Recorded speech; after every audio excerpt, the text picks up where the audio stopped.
Okay, greetings everyone. Welcome to Gerard Black in the Philippines with the Truth. I'm going to walk you to my channel on my peaches, lovers, haters, triggers, commenters. Each and every one of you, I want to welcome you to my channel. I wanted to talk to you on a couple of comments.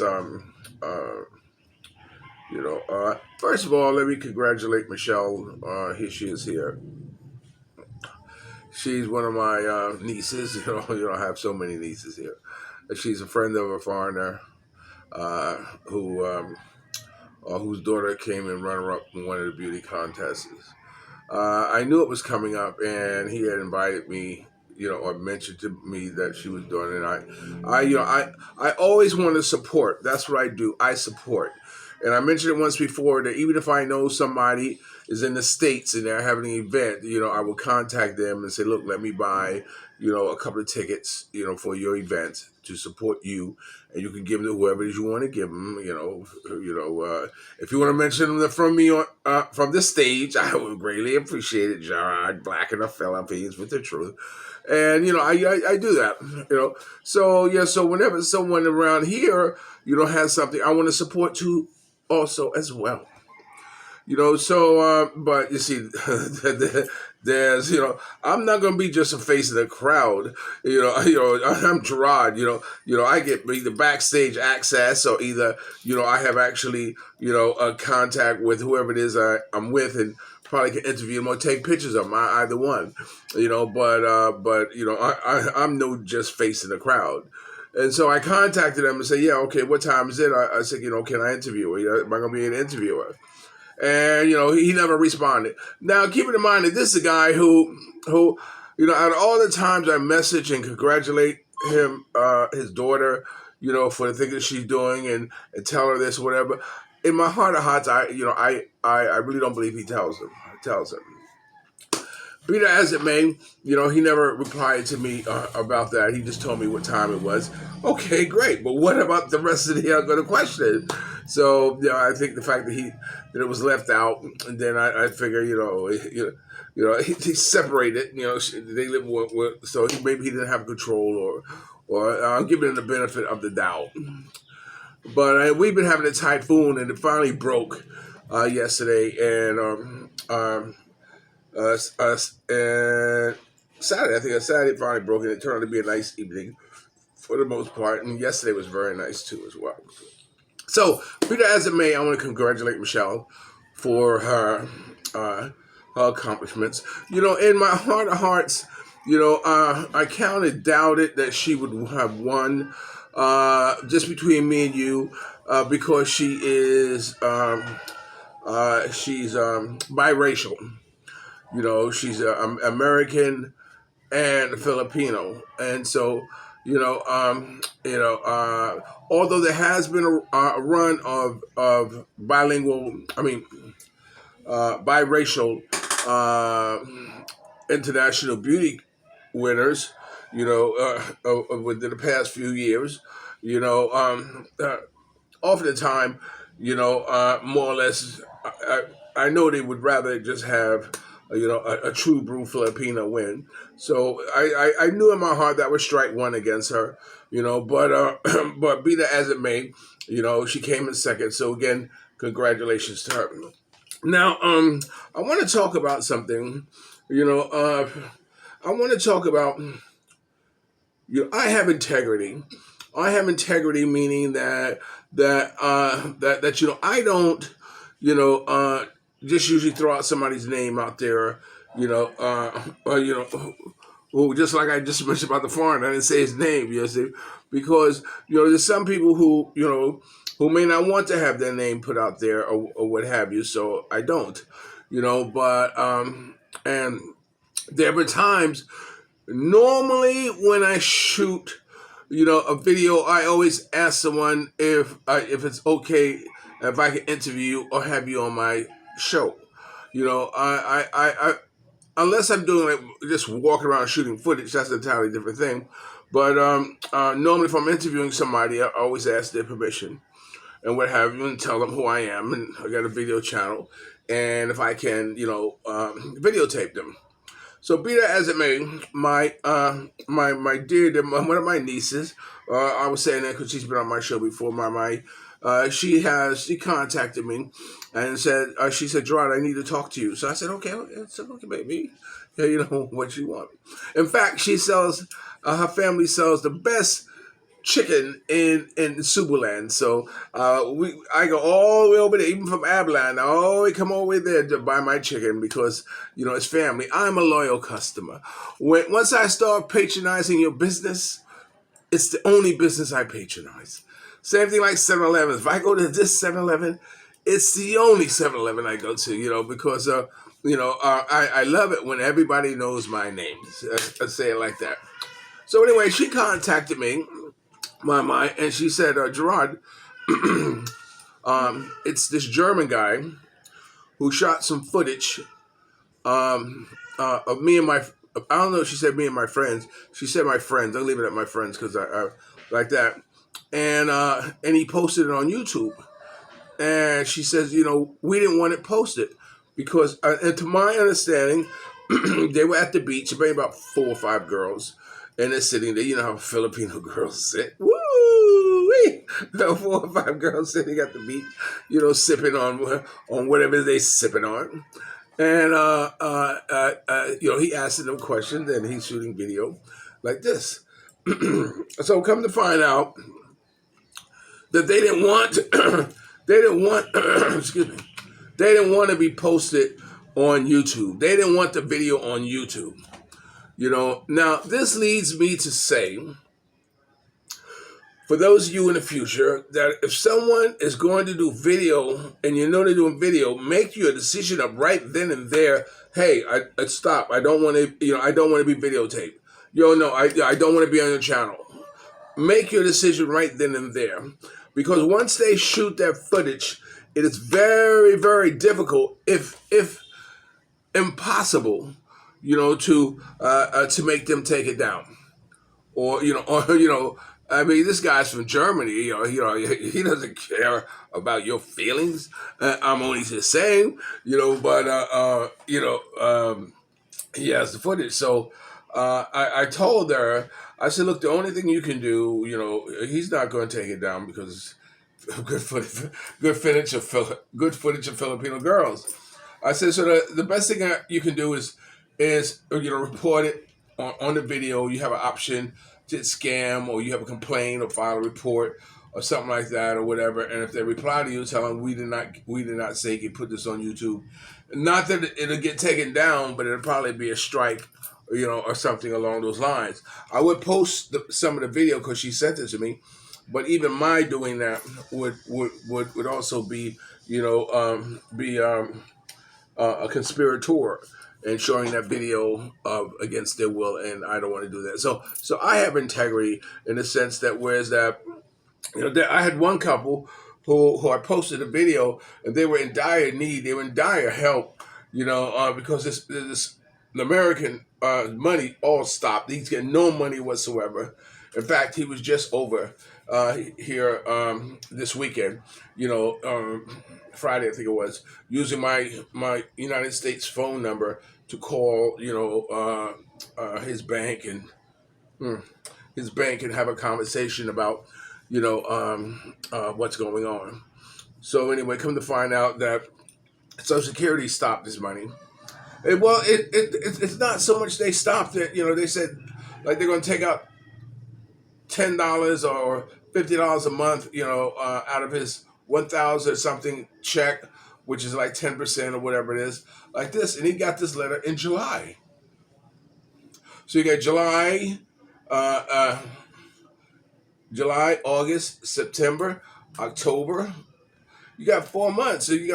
So I'm reading it as you're still getting your check, but he doesn't know where it's going. The bank that his institution goes to, a check that it goes to this institution. As far as I'm concerned, it's a hole in the wall institution. I never even heard of it before.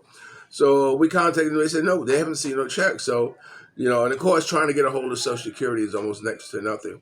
So my suggestion to him was, look, man, drop everything, fly back to the United States, get this taken care of.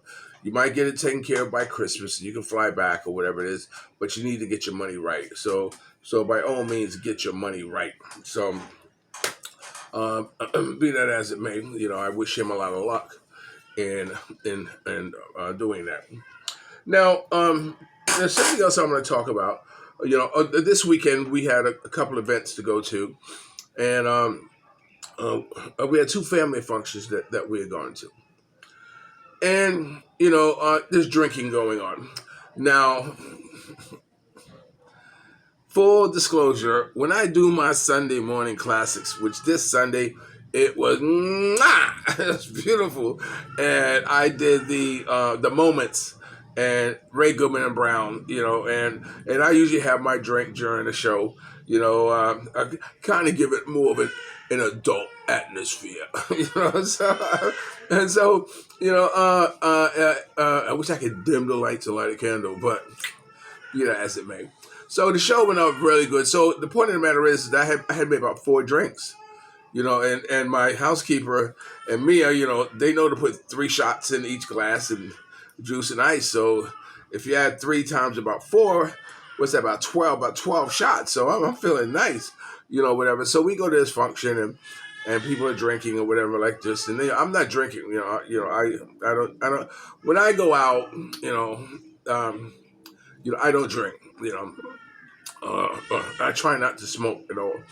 But we ended up having to go back the following day because it was someone's birthday party, and my brother-in-law would, they're drinking. I may buy 3 red horses and a long neck Tanqueray, to contribute to the party, and Coke, so this way they can enjoy themselves. And they're drinking, playing cards, drinking shots, and all that stuff like that. And I'm saying Coke. So it comes time to go in, and it's like, well, they know, I have some problem driving at night, and so I said, well, Gerard, he could drive you, he could drive your car and like this, and I'm like,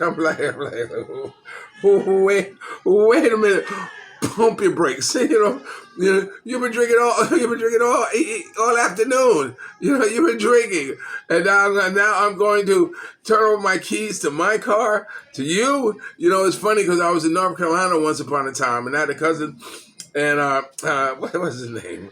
I can't remember the little motherfucker's name. Dwayne, and I bought a car. I bought a beautiful Ford Galaxy 800 or 600, something like that. I bought it for 800, and it was nice. It was nice and clean. And so him and I had gone out to the club, and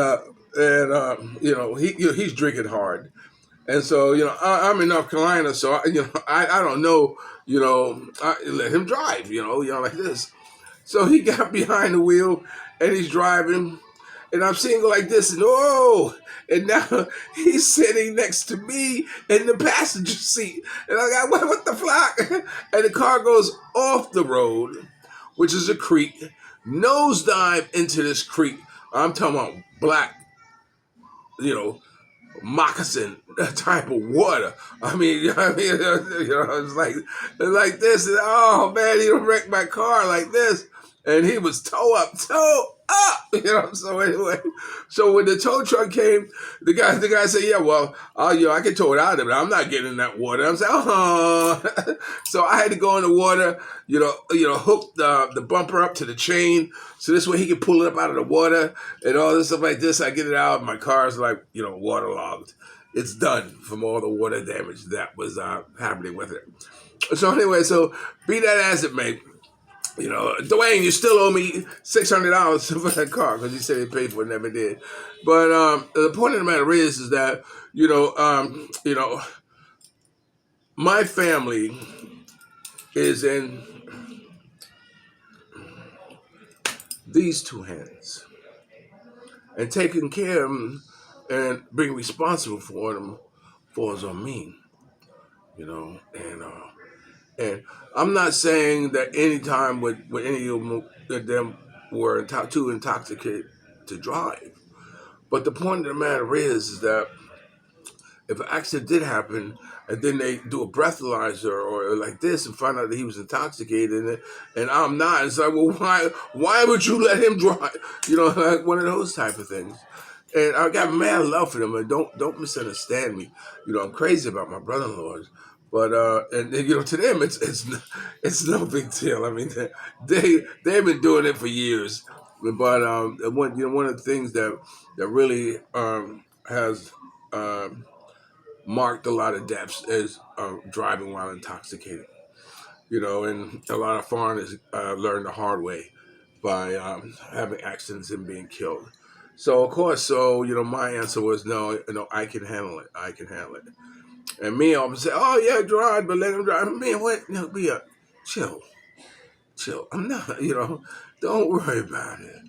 You know, and we had gone over to Salty and saw his. But I'm saying Salty because I mentioned him before in the video, so I know he's cool with it. So anyway, so we went to his house after that and sat and had dinner, and I stood and drink. I just don't drink. So out. You know, but anyway, so and from there on, okay. Now I got Raphael in the front, me in the back. And Raphael said, Daddy, there's a motorcycle with no lights. And oh, thank you, because I can't see that, because if they're dark driving, I can't see that. And me and my say, there's a truck I pull out, and it's irritating as it gets having these two people on me drive. I feel like this. I appreciate it. I appreciate it. I'm very grateful for having them help me navigate, my night driving. Okay, so I just want to put this out there and kind of give you a little idea. And God bless to the 36 years old, foreigner who dropped dead of a heart attack. Man. Woo-wee. I don't want to end this on a sad note, but man, that's terrible, man. That's terrible. Okay, but anyway, it just goes to show you, man, that you're not getting out of life alive, and you never know whenever your time will come. So live your life the best life you can. Make your decisions, and have no regrets, man. Because it's you just never know. Never know. All right, so thanks for watching Gerard Black in the Philippines with the truth. Remember, dreams are nothing more than plans awaiting action. Never disrespect the elder, always pull someone up. And sometimes you're the only one to see your vision. And the best revenge in life is to live good. I'm living good today. Hope you are too. And if you're lucky enough to have a woman like Ollie Woodson, former lead singer the Temptation once sung, treat her like a lady. And ladies, if you're lucky enough to have a good man like me, make him feel like a king and never, ever say no.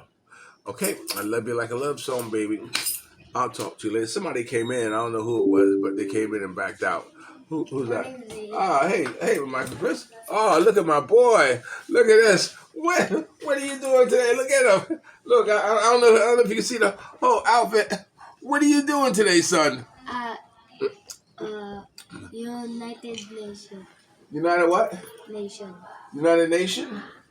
Well, and what country are you representing? England. England. You hear that? My son is representing you, mateys. You English brokes. Okay. Well, okay. So you had breakfast yet? No, not yet. Okay. Turn around. Let me see the back of it. Very, very nice. Very nice. Okay. So go have your breakfast and I'll see you before you go to school. Okay. Okay. Boy. Okay. So may you live to be 100 and me 100 minus a day. So I'll never know that nice people like you have gone away. That's from Frankie Crocker, WBLS FM, New York City. Gotta give them credit. Say their names who passed away. Say their names. Let them live in the moment of your breath. I'll talk to you later. Peace.